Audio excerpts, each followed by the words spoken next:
Alhamdulillah, syukurulillah, salatu wassalamu ala rasulillah, la hawla wa la quwwata illa billah. Seperti biasa, yang pertama mohon maaf untuk menyampaikan alasan, dan alasannya harus diterima. Kalau saya kebetulan tadi sebenarnya sudah rencana agak awal gini, tapi ternyata habis maghrib, nanti aja habis maghrib saya ada operasi dadak di Klaten,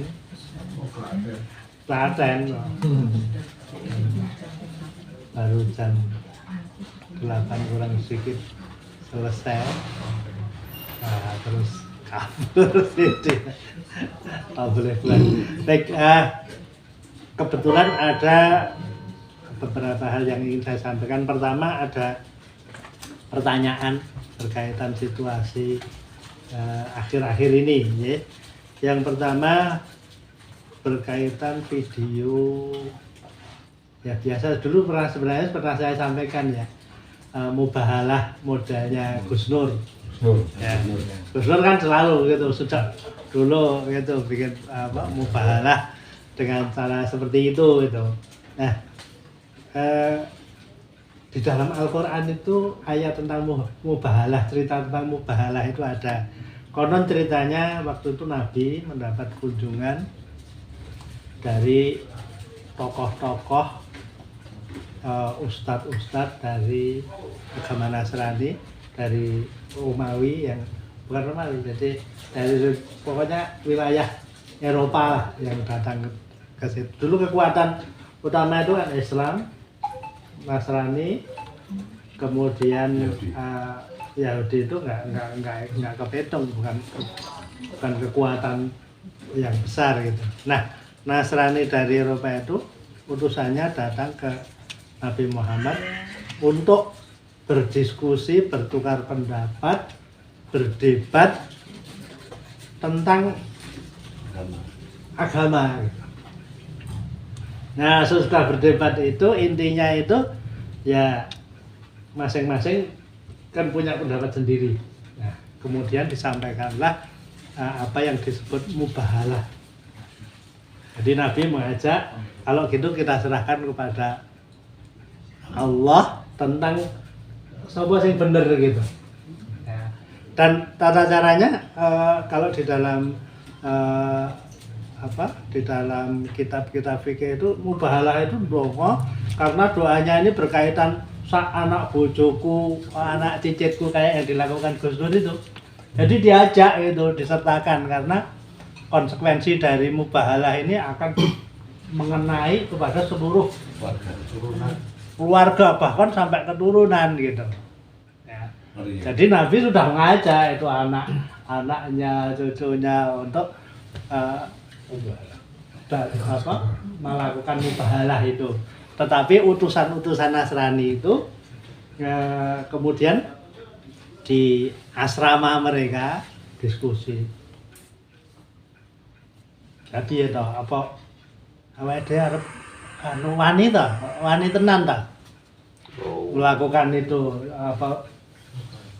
penyerahkan urusan ini kepada Tuhan seperti yang diminta oleh Muhammad. Wani ta awake dhewe. Jane nek jujur ki awake dhewe rak ya ngakoni ta bahwa Muhammad itu jane bener. Jadi kita itu sebenarnya ngakui bahwa Muhammad itu betul gitu. Cuma nek awake dhewe ngakoni Muhammad bener, awake dhewe balik dadi kere.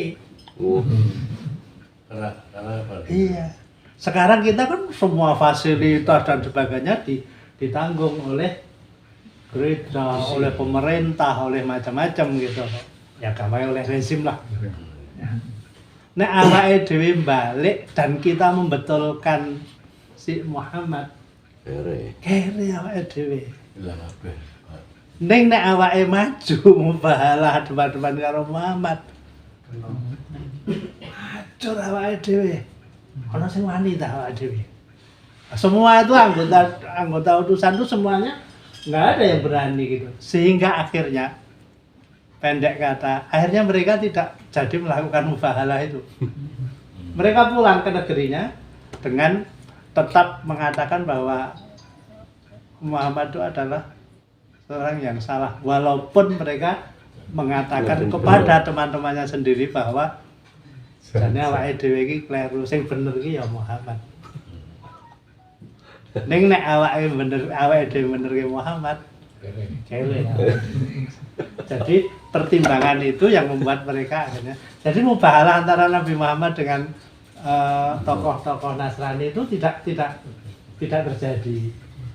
Ya, karena mubahalah itu memang bukan sepihak gitu. Ya, tetapi adu-aduan. Ya. Gus Dur sepihak. Gus Dur itu kan sepihak gitu. Ya isinya benar. Isinya mungkin betul tapi secara tata cara yang disebut mubahalah memang ada sesuatu yang ya itu lebih cocok bahwa dia bersumpah di bawah Quran ngatain ini itu dan sebagainya, tapi nggak disebut sebagai mubahalah. Nah, dalam kasus yang khusus mengadu kepada Allah, menyerahkan urusan kepada Allah itu secara khusus disebutkan untuk perzinaan. Ya, untuk perzinaan.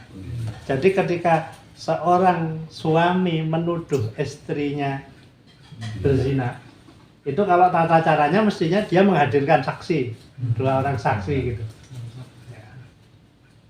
Kalau ada 2 orang saksi yang mengatakan iya, itu istrinya tidak bisa menghindar itu, dia akan kena hukum zina ya, yang berlaku gitu. Nah, masalahnya adalah nek ngunangine dhewe gitu loh. Jadi ketangkap basah nih sing ngunangi ijen gitu. Dan kebetulan istrinya karena berbagai alasan menolak. Enggak, saya tidak pernah melakukan itu. Nah, jan konangan gitu. Atau konangan separuh lah gitu. Atau konangan ambune tok gitu. Bisa aja kan gitu. Jadi nggak ngelihat tapi ada bekas dan sebagainya. Suaminya menuduh bahwa kamu berzina. Itu kalau suaminya tidak bisa menghadirkan saksi ketika istrinya menolak, mboten, saya enggak pernah melakukan itu. Tidak bisa ya. Maka tuduhan itu akan membalik, suaminya yang akan kena hukum. Nah, suaminya akan terbebas dari hukum kalau dia mengucapkan sumpah namanya li'an. Ya, itu seperti mubahalah tapi khusus dalam hal perzinaan, namanya sumpah li'an. Isinya itu adalah bahwa aku menuduh kamu berzina demi Allah. Kalau ternyata kamu tidak melakukan, biar Allah akan menghukum saya, akan melaknat saya. Tapi kalau Allah kalau itu benar kamu lakukan, maka ketika suaminya mengucapkan sumpah li'an itu, maka dia seperti membawa 2 orang saksi. Tuduhannya sah. Nah, istrinya akan terbebas dari hukum itu kalau dia membalas dengan sumpah yang sama. Lian juga. Iya, enggak, walaupun kamu bersumpah demi Allah, saya juga bersumpah bahwa saya tidak pernah melakukan.